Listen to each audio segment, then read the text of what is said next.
friends, welcome back to the Messed Up Movies Podcast, the podcast celebrating movies and filmmakers that embrace the insane, the outrageous, the unhinged, the off-kilter, and the all-around kind of messed up fun you can't take your eyes off of. What's up, everybody? I'm your host, Josh Griffey, joined as always by my friend co-host and a surprisingly pushy and demanding realtor, Alex Tantino. You got me there, man. I got him. God knows I always got to push. Griff, I have a question for you.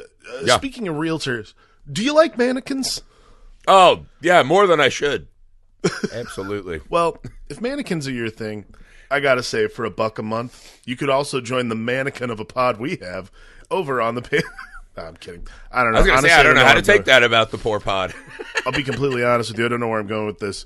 What I'm saying is, for $1 a month, you could join the Patreon and enjoy a lot of the cool stuff we have to say that isn't shitty openers like this. I will say this, not knowing where you're going is the flavor of 825 Forest Road, today's movie. Yeah, go to Patreon, guys. Messed Up Movies Podcast Patreon. We've got miniseries, Tales from the Crypt miniseries. We've got Black Mirror miniseries, exclusive episodes, a great community we're developing over there that we want you to be a part of, man. Help us help you. Subscribe to the Misfit Parade YouTube to see short films, pods, all kinds of stuff over there. We're on all the socials, the cool kids socials, right? With reels and shorts and TikToks. Follow us there. Also, guys, the most important thing we can ask you to do to help us out, besides 5-star ratings and reviews, send an episode, send a TikTok, send a reel to a friend who loves movies. Let them know what we're doing, man. That would mean the world to us. Sorry, I got a little choked up. It's hard. Sometimes you find yourself in life at a crossroads. Sometimes that crossroads happens to be a haunted house or entire town. That's where today's brand new Shudder movie, 825 Forest Road, finds us, right? So here's a brief opening. After a family tragedy, Chuck Wilson hopes to start a new life in Ashland Falls with his wife Maria and little sister Isabelle. But he quickly discovers the town has a dark secret.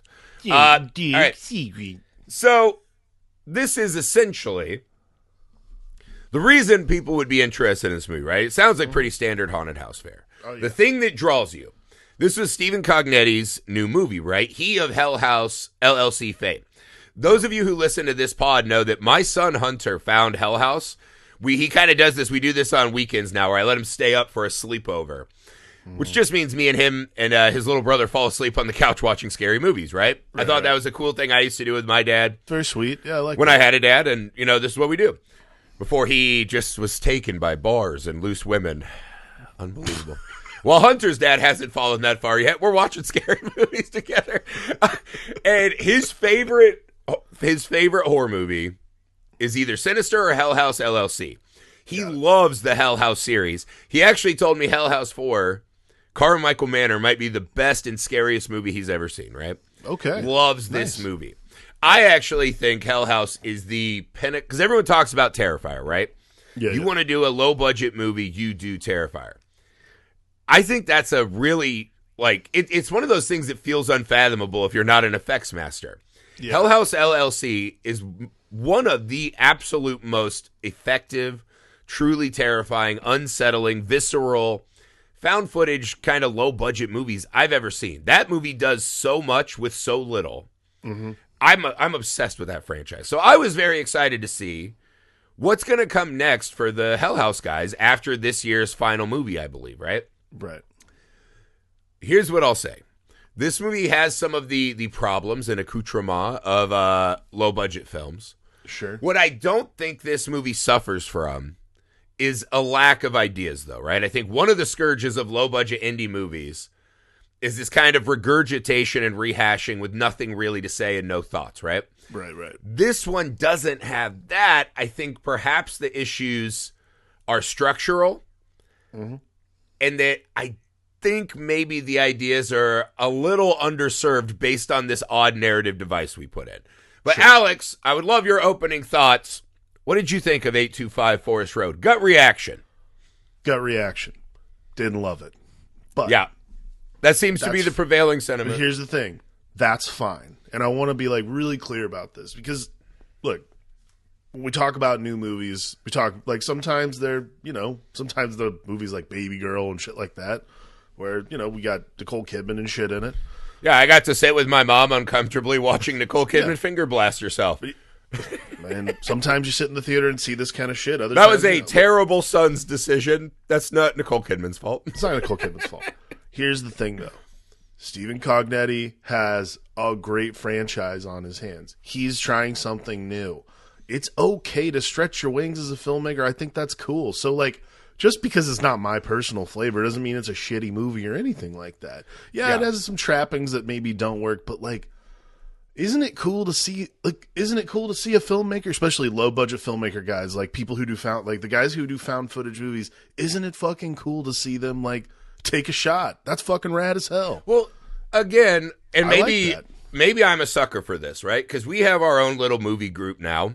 Movie company. Sorry, we're official. And we're making a low budget film right now.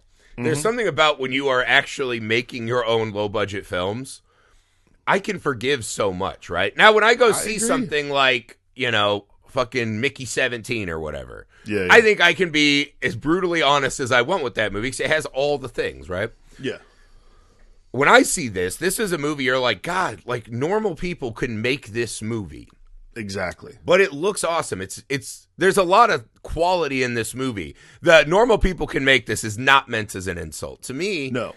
I think that's so, like you and your friends could make a movie that feels on a similar level to this, probably not realistically, but I think they achieve a lot with what they're working with. The level of quality control that is happening in this movie, though, it's pretty good. Like, there's some low budget movies that, like you said, you go out and you make that, man, just fucking miss so hard. And how many slashers and like girls who look like they could be an extra on a CW show with their tits hanging out getting murdered? Like I mean I've seen 10,000 of those movies. I think it's because and I agree. I think it's because like 825 Forest Road does a really good job of using the pieces they have at their disposal to make a good movie. And like for me, that is the hallmark of a filmmaker who understands what he's doing. I like that a lot.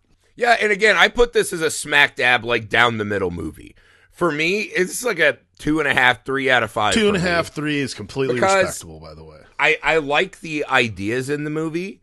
I like this kind of low budget movie that I feel like achieves a lot with very little. I think they make some really smart. Again, the thing I love about Stephen Cognetti and his Hell House series that I think is in this one, this guy understands how to set the vibe and the tone to actually draw some real dread out of me, right? This one has, I would say, some of the scare moments.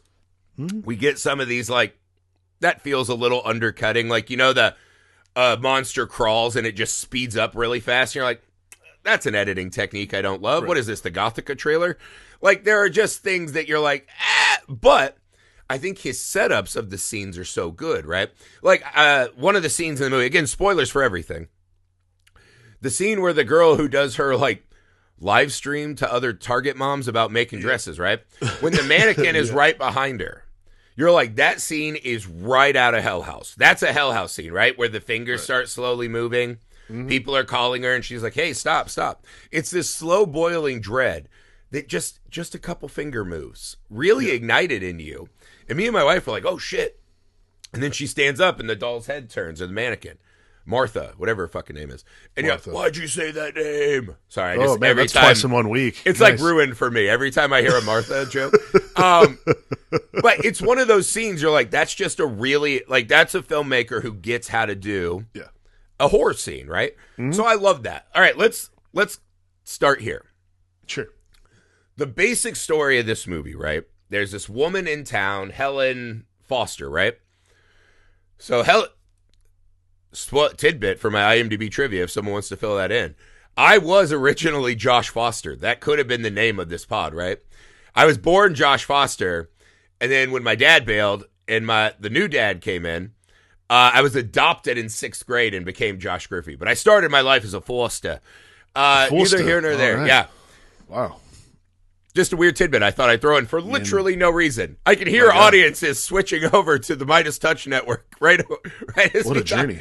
It was a harrowing journey through the legal systems.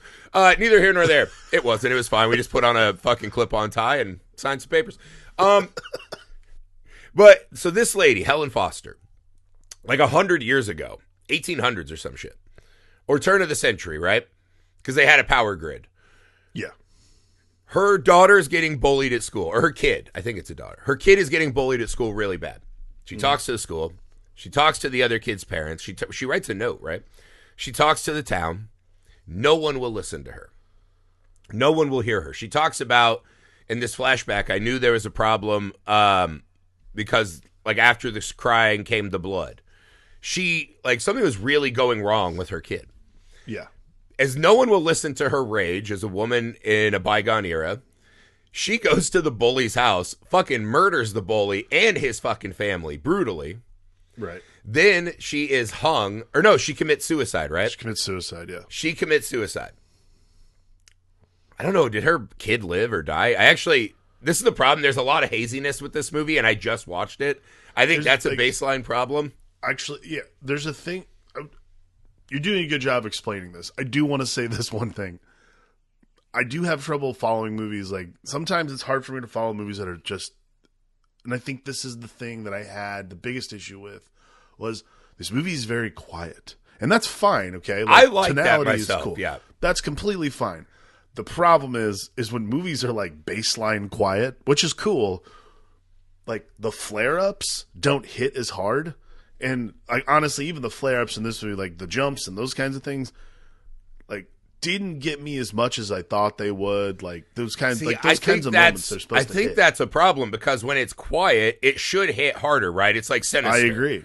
So when that's it's baseline down here and the performances are down here, those spikes are supposed to be like a fucking roller coaster hill. Yeah, those spikes are supposed to take you there, and I think that was the biggest problem I had with the movie. Is the spikes were really much more like it was like going on the kid roller coaster with my kid. You're like, here's the problem with the movie, if you ask me, right? This movie, and maybe it reminded me, I just finished this book called Dead 11, right? And it's about this island somewhere in like the Great Lakes near Wisconsin, where this town like is stuck in the 90s. No one has TV. There's barely any internet, right? They're all like stuck in the 90s. They have VHSs of like the Chicago Bulls and the OJ Chase. Everyone dresses like it's the 90s. And they see these dead things, right? That come back and can take the shape of like their loved ones and this and that. It turns out there's some kind of like entity, demonic thing. It's like a Pennywise that eats every so often. So they're trying to trick it. That like this thing's strong enough to come out and eat a whole town, but they think if they wear like starter jackets, it'll be confused that it's hungry and won't. The book itself is way too long and didn't end well. Right. But it had this tonality of there's something horribly wrong with this town and no one is allowed to address it. The entire town is in on a conspiracy to stop it. So I was interested in the setup of this movie, right? So after the tragedy of Helen Foster, the town council is going to unseal the records years later. They all end up dead, right? And they think they saw Helen Foster in the room. Now you come to this town. The person who owned this house before committed suicide. This new family's moving in. The neighbor's like, hey, man, go check out Friends with Gardening, right? We're essentially like a conspiracy podcast that just meets at an AA meeting and talks about Helen Foster a lot, but can't figure anything out. Neither here nor there. Everyone in the town agrees there is this ghost and this haunted presence and that they see her regularly. Yeah. But they just don't move and they sit and kind of live under the cloud of this. I think that is a great place for this movie. Yes. Here's the issue 100%. this movie had to me. All that I just said is kind of like the very tag of the movie. What this movie does, it has a device that I fucking hated so much. Like, it's just a bad screenwriting choice. And again, I don't want to say that the cast wasn't up to it, because I thought the performances were fine. If you're going to do the Lars von Trier 4-chapter thing on me with an opening, because the opening's pretty good, right? The bang, bang, bang. And this college girl's like, I shouldn't have found the information. I was like, yeah, okay, decent, I'm in. Yeah. Then we start doing chapters. Here's the thing. The main actor guy brings nothing to this movie. Yeah, his performance is so fucking quiet. And it's not that he's not a good actor. It's just his character has nothing to do. There's just not a he's lot. He's there to like lay groundwork, right? He has no value. He's there to teach piano and be scared. Right. He doesn't do anything. And then we reboot to his sister, Isabelle, right? The sister and brother lost their mom in a car accident that the sister blames herself for, and the brother's estranged. Great. That's a great place to put horror movie characters. I want to explore that. We barely explore that at all, except for that later there's a horrifying scene where the ghost is like, come talk to your mother. And it has this like horrifying smoker mom cough. And you're like, I love that. We should talk about that more. No, it's just a blip. Yep. Isabella kind of resets. She's talking to this guy in town who fills her in on some more information. Yeah. She goes on a thing with her sister. Then we reboot to the wife. The wife has nothing to add to this movie except becoming the vessel and flippantly admitting she's bipolar. Here's the problem. Every time we reset these chapters, we jump back in time and redo scenes that were baseline not very interesting from a new character's point of view, and I feel like we waste time that we needed to explore the mystery, to go on this, like, where is 825? What does this ghost do? I feel like that resetting in the chapters really hurt this movie. That was just not a great decision. I think when you do non-linear narrative like that, I think that you said it best. It's when you redo. I didn't feel like I needed to see that scene from another character's perspective, you know, like those kinds of things that happen. That opening scene with the mannequin in the yard, I was like, why do I need to see the other side of this? Yeah. Like, what is that giving me? I'm all set. Like, I think that's probably the key component, like the key ingredient of like sort of the meltdowns. That's like the meltdown of the story. Sort of like that's the core melting down right there. Is like the non-linear thing only works if you absolutely need to provide information from another point of view in those scenes, and that's fine. What did that character see? That's like a Reservoir Dogs, right? Yeah. I did not have that happen. Yeah, I did not have that happening. Like where I'm like, oh, I'm glad I saw that version of it. It's like I don't care. Like, we just mentioned there's another ghost of a guy who killed himself by hanging himself on books in the library. The husband guy goes to the library. He's like, hey, those books are in the aisle again. The library, we find out later, the library threw the books away, but they still keep appearing. I'm like, that would be cool to touch on. How about these fucking friends with gardeners weirdos, right? Are any of these guys married? Like, do they have kids? Like, what do they do? Nothing. It's like a one scene where Helen's just like floating around. Again, this movie to me feels like it has a story it wants to tell, right? This movie is really sinking its claws into the grief of loss, that feeling of being out of control as tragedy and grief consume you, right? Yeah. And does that lead you to be monstrous and destroy other things in your life or whatever, right? And I think the parallel between Helen and the kids who just lost their mom somewhat makes sense. The wife's like friend calling her and saying, you're a city girl, you can't live like this. You're like, that, what are we doing? Yeah. Now, it feels like if you want to make this story and the two siblings go back to mom's house or something, they find out she was obsessed with this thing and that destroyed her. And the sister's maybe more into it and the brother's not. And they're in mom's world and sinking into like this twisted memory of her. I'm in on that story. But the thing is, these emotional beats that we need to sink deep into are just kind of brought up as plot points. Yeah. Like the sister's just like, oh, your wife didn't even know I existed. I was like, that feels fucking important. That feels like a huge scene we need to get to that we just don't. Like, he just left them, but, like, we don't. And that's the problem. That's the problem. There's an extra character. One of those two characters, you need two of those three characters, not three.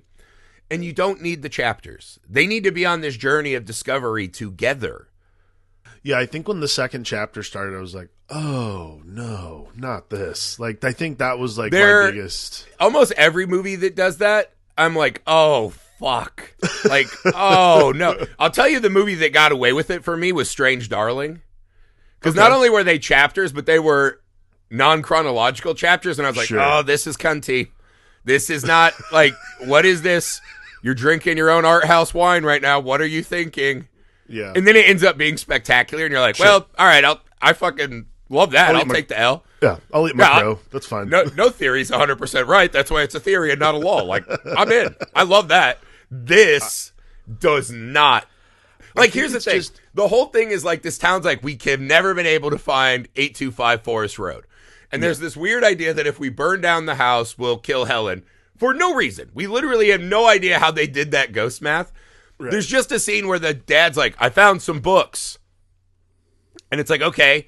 And then in the second or third chapter, whatever, the Isabella chapter, he's like, watch my wife. I'm going to find the house. And I'm like, that happened fucking fast. Yeah. Like, what is this, Indiana Jones? Like, no one else in town has ever fucking thought of looking at a power grid? What are we doing? I think How about the college kid in the opener that we just flippantly are like, yeah, she killed herself after those two scenes we saw her real quick. Like, why is she not the messenger of this instead of the random boyfriend guy that has no value to the movie either? What are we doing? I really think the chapter...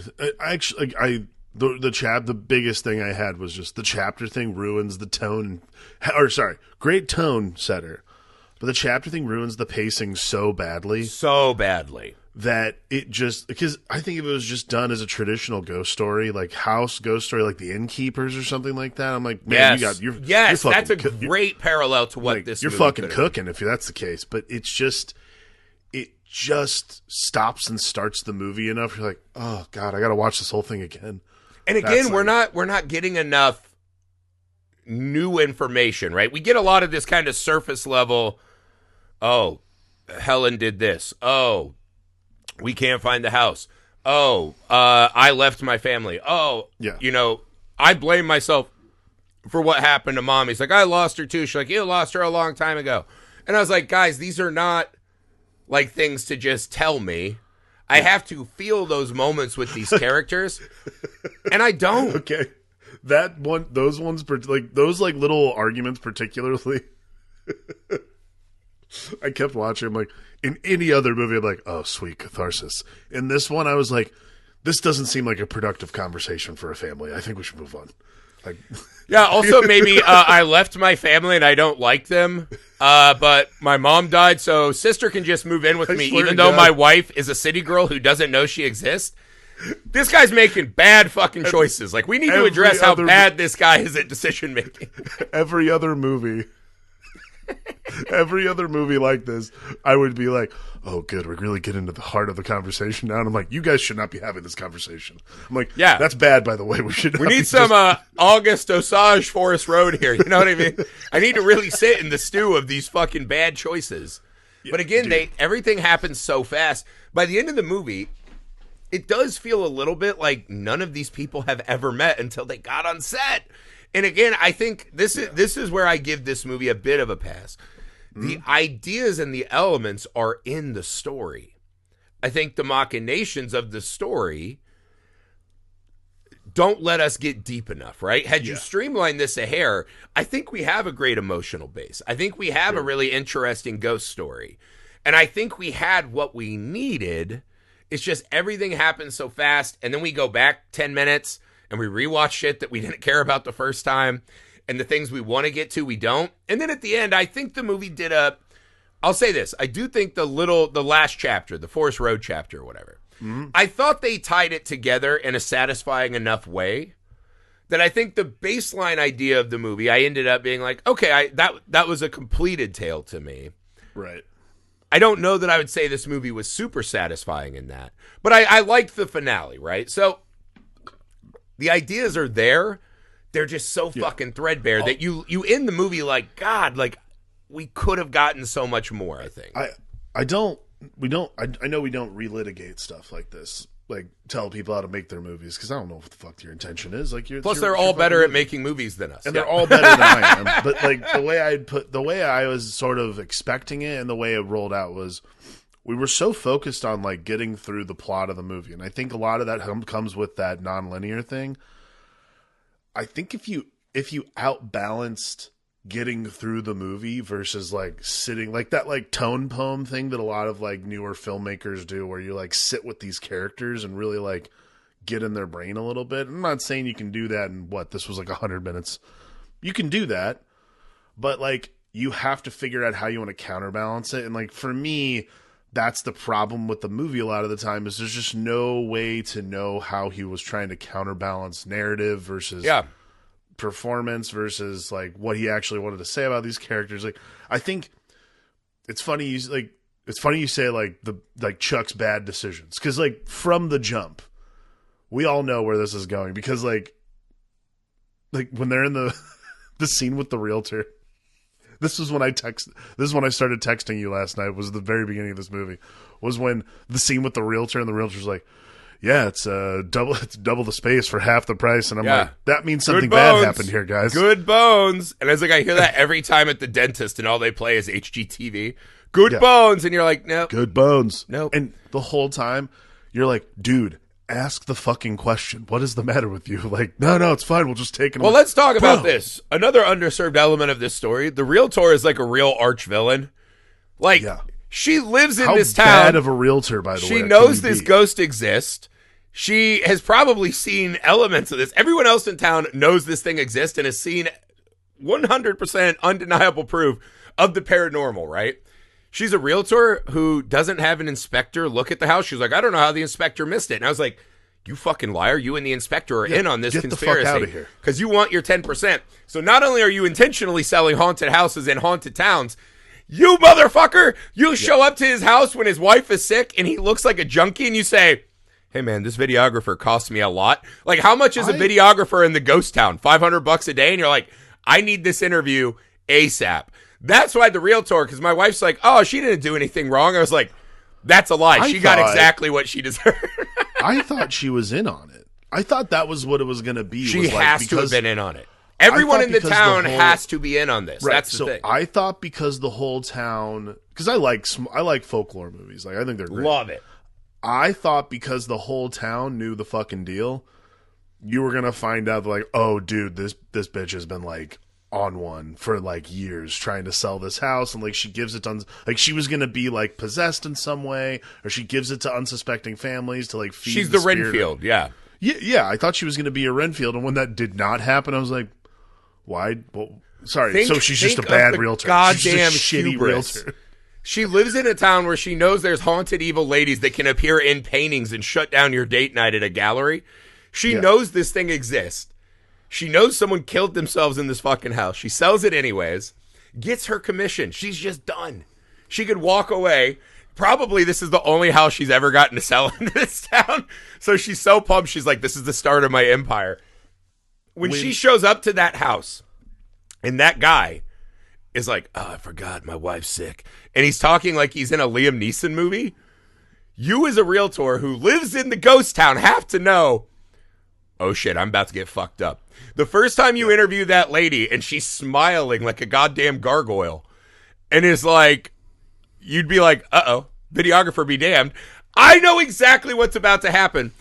And this is that other scene too, when it's like unfurled and they're all trying to open the front door and they're like, ah, I was like, dude, fucking run. It's a glass front door. Jump through that goddamn decorative glass. Get the fuck out of here.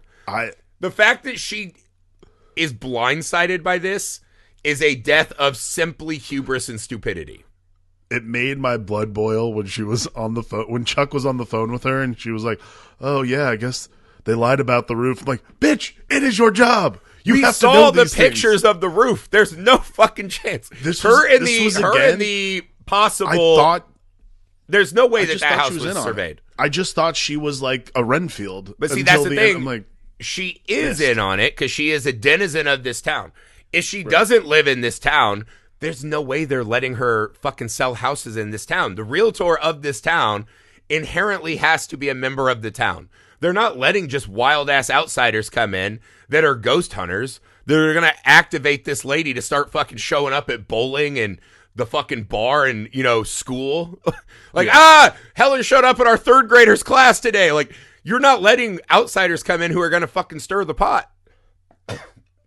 Again, that book I read talked a lot about this. This movie has a great world. They just didn't dig in deep enough. And again, it is a short movie. You could cut out 20 plus minutes of this by just taking out duplicate scenes. Yeah. There's room in this movie to do this.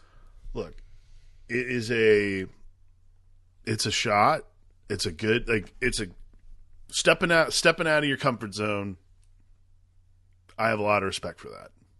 Again, it's just, I don't mind if you fail with ideas. Yeah. It's just this is not a lack of effort and thought that made this movie not work. No. It was just it feels like it just had a structural flaw that maybe on the page was fine. It didn't work in the movie. But let's talk about this. The bones of this house. It has good bones. Troubling. This movie has good bones. Has good bones. It's just, the drywall's not great. That's all. Which is one of those things I hate. I'm like, everyone has good bones for the most part, unless you all right, what is it, osteoporosis? Like, everyone has good bones. Yeah. You just have bad flesh around it. This movie needed some better flesh, right? It needed some augmentation. Let's talk about this, though.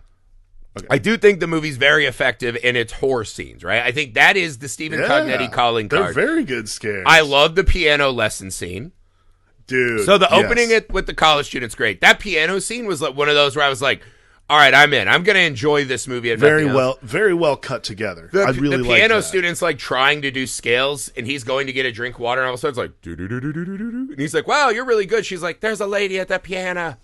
And she runs away. I was like, that's a good scene, right? Yeah. The mannequin from the jump, Martha the mannequin, you're like, there's no way that's not going to be horrifying. Again, it's a hell house when we see those three like juggalo skeletons. You're like, or clowns, I mean. You're like, yep, that's a horrifying thing. That's just going to be bad in the movie. I love Martha just on Front Street as a mannequin who just looks like it's a Slipknot prop, and we just don't address it like that's normal. And it's like, here we go. But I thought, again, the Martha scene when she's moving her fingers, fucking great. The scene when the sister's having nightmares and the little fingers come across and she unscrewed the light bulb. These are great unsettling moments, right? I think it does really well with that stuff. When we get to the finale, I will say I like that final scene a lot. When the wife comes downstairs, right? She's been, the fucking lady crawls on the floor and catches her, right? She becomes possessed.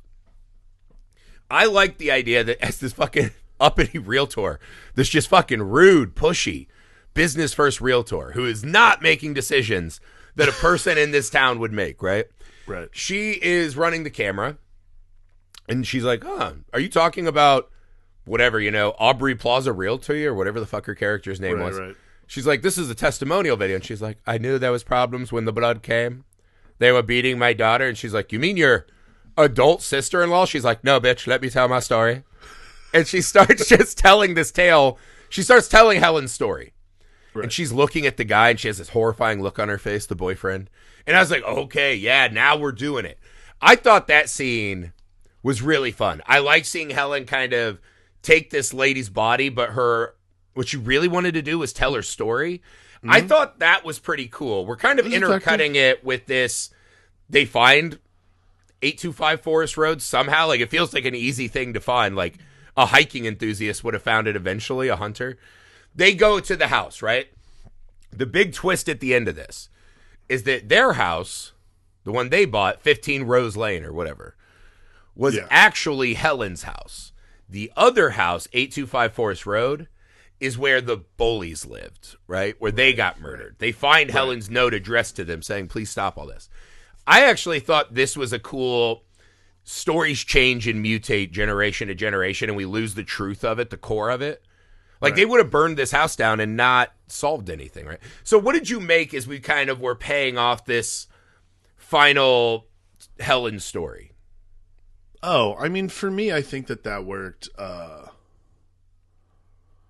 think the payoff works. Like, it's good bones. Like, I like the payoff. Like, the scares are fine. That piano scene, I think, is my favorite scene in the movie. And it probably would be like it'd be my queued up, messed up moment. Just because I do think like stuff like that works best for me when it's not like, when it's well put together. And yeah, like, look, the mannequin on Front Street, you're just one of those things where you're like, all right, cool. That's fine. Like, if Andrea had a mannequin that she dressed and had a fucked up face, like, get rid of that thing now. That's not in the house. Yeah. Is that a Corey Taylor mannequin? What are we doing here? I'm like, hey, we're not in Slipknot. Like, let's be real here. All right. It doesn't even need a head unless you're making a hat. So move on. Yeah, that's right. It needs shoulders and tits to make a dress. That's it. Yeah. The ending though, like, I like that reveal. It was the bully's house, that kind of stuff. Like, those, it works.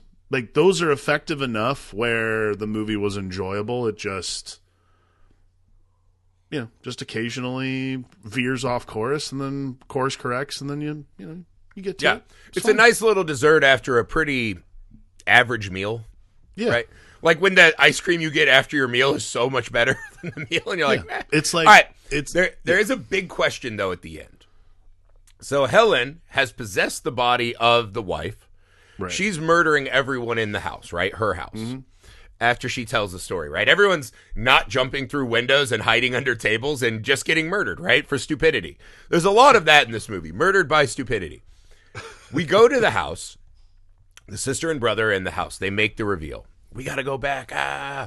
The brother runs upstairs. And Isabelle is at the end of the hallway. And he kind of looks at her. It looks a lot like a picture she already drew. It has this, she saw something or felt something coming beforehand, right? The ghost also plays with her and pretends to be her mother, right? It opens the door for her boyfriend or her male friend and says that it's her mother, right? And that she'll come check on her later. So this ghost is kind of extra attacking Isabelle. She drew this picture of her at the end of this hallway. Right. She's standing there and she's just like, I'm so sorry. I'm so sorry to her brother. For what? We don't know. We have no idea why she's sorry. All of a sudden, this like kind of corpulent, beefy, sausagey fingered hand reaches out and grabs her. This almost demonic hand. Pulls her into the room. The brother runs in trying to get her out. And the door slams. Who or what is the entity in this house that's taking the brother and sister? Amy and I had a real hearty debate on this.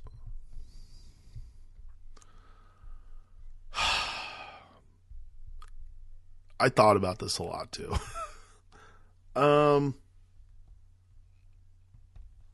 I guess I would. This is the way. For me, it's just the house. So I see it as three possibilities. I don't think any of them are very interesting, right? Okay. That sounds rude. So Helen can be in two places at once. Okay, why does she have these beefy sausage demon fingers? Right. Okay. It's Helen's daughter, which again, she's, or her kid. Why the big meaty demon hands? She a beefy gal? Yeah. Yeah, was she just like 6'2" in third grade? And like, why couldn't she defend herself then? Or I think it's I guess there's four. It could be the bully family, right? Sure. They were bullies in life that caused Helen all this tragedy. Now they are doomed to be stuck and haunt their own house. And they're kind of perpetrating this tragedy onto others because they're mad that Helen took their lives, even though, because they didn't fix the bullying, so maybe they're just mean-spirited. Okay, fine. Okay. Or it's their mom, the loss and tragedy of their mom, which also feels kind of weirdly important to not explore. I don't know. Just I think because the hand looks so different than any other. My thing. Again, I guess it could be the bully family. That would make sense. Yeah. I also just like the idea of it being this substantive. Oh, the house must feed. Yeah, it's a house of tragedy. And again, it's this metaphor for them being consumed by grief and unable to like get past it. Well, there's that C.S. Lewis quote at the top where you're like, all right, I get. It kind of like explains the whole thing. Yeah. And you're like, all right, cool. Well, you can have lions and witches in Narnia. We got to know why they're there. At least it's a classic good versus bad story. That's enough. I don't care why there's like the creatures there are. It's a weird cadre. What sausagey hand is coming out? Again, it's one of those moments I loved. I thought it was a tag, but again, it's a microcosm of the problem with the film. Yeah. I should be able to at least have an idea or an answer that is interesting to me in that moment. Mm. You don't have to answer all the questions for me. But when I sat and did the homework and was thinking about it, I was like, man, all right, there's four options. Not a one of them is interesting to me at all. That's a problem, right? And again, this movie's building to this moment. And because that brother-sister story is so fucking underserved, do I even fucking care who gets them? Do I even care that they disappear? Like, I think that's the issue. That's actually that's a that's a good microcosm. Is like, do I even care? And I think, That's like that is sort of like the crux of the argument in a lot of situations in this movie is like, thank you for that, but what how does that affect my overall viewing experience at this point? I think the story being so bloated, for lack of a better word, it's just there's good stuff in here that just doesn't get the time it needs to develop. Yeah. And so at the end, this kind of big visual payoff, it's just all right. Like it's cool moments, cool image. It just has no fangs, has no teeth. It just has big fat fingers. You're like, all right. That's it. Right. Instead of all fangs, right. big fat fingers. Just sausage fingers. Alex, what's the most messed up moment in 825 Forest Road? Oh, it's like I said. I thought that piano scene was just like that is tip top shape in my. That's opinion. awesome. That's such rad. Good. Like that's a classic, amazing horror movie scene. It feels a little like The Changeling for a moment, right? Like, yeah, it's just this. You're out of sight. A subtle audio cue. We come back and see this terrified girl's face. Yeah, that's the kind of thing. Like, if you saw that on a director's reel, you're like, oh, dude, this guy gets it. Like, well, if you again, yes, like, and cool. it's amazing horror movie scene that costs nothing. Yeah, that's just all brilliantly executed. Moves. Yeah, it's just great. It's well done. I think that's what Stephen Cognetti does so well. He gets how to build tension in a horror scene. For me, if I had to pick, I think I'm gonna go with The Final Possession. Okay. Not only the stupidity of the realtor and all the people in the house for not jumping out of windows. She's got to be evil. There's just no doubt in my mind. Yeah, when the realtor shows up and just knows what's happened in this town and that these people are evil, but she's like, I got to get them TikTok hearts. You know what I mean? That's going to help me sell the next house in this ghost town that no one's allowed to move into. Besides her arrogance, I did think the idea of this ghost taking over this woman and instead of just immediately committing carnage, seeing a camera in saying, I am going to tell my story again, knowing that she's about to kill everyone. So this document might make it out to the world and become this conspiracy kind of internet viral video. But again, the whole story of this ghost and this mom was in life. No one heard her, that her kid was being hurt and bullied. And no one heard her or did anything to the point she murders a whole family and her kid's bully out of anger and rage at not being heard. And the fact that over 100 years later, she's still just trying to be heard, I thought was a really effective kind of ghost reveal moment. I thought that was really cool. Yes, I agree. It's good. That's it for 825 Forest Road. I hope you guys have checked out this new Shudder movie. I hope you've enjoyed it as much as we did, at least. It's fine. It's a perfectly fine movie, man. It's a fun little, again, you're not at the theater. You didn't pay anything. You're just checking it out hungover on a couch. It's fine. That sounds mean. Sorry, Stephen Cognetti. That sounds rude. Stephen Cognetti, it's a good movie. Thank you very much for that. You did good work, brother. You did good work. Make sure you go to the Messed Up Movies Podcast Patreon. Join our community. Help grow this show.